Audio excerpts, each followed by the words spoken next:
So as a buyer, you've looked at properties and you see one that especially interests you and you want to put in an offer to buy that house. So we write an agreement of purchase and sale and we present it to the seller. I have an agreement of purchase and sale in front of me, and I'm going to quickly go through it so that you know what it includes. Well, it obviously includes the name of the buyer and the seller and the address of the property.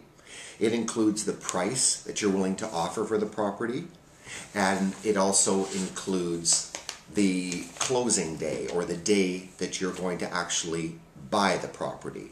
I mean, you're going to put a deposit down on the property, but that's not the full purchase price. That's only a fraction of the purchase price. And it's held in trust by the listing real estate company until it's put towards the purchase price of the property.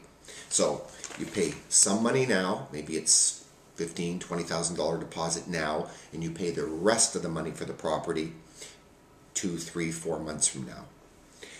The offer includes what's included.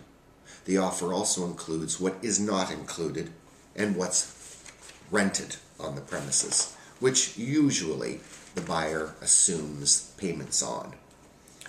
Now, if there's a survey, that's usually included in the offer as well.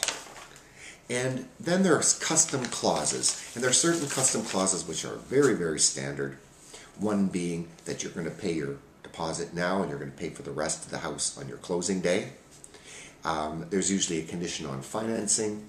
There's usually a condition on a home inspection. If there's a condominium, there's usually a condition upon the purchaser approving of the financial status and regulations of the condominium corporation. That's something that your lawyer would look at.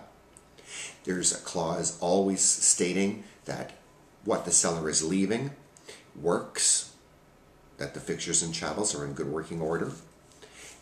If there's no survey, then perhaps we want to see a survey or have the seller get a survey for us. And also it states that the purchaser has the right to see the property 2 more times.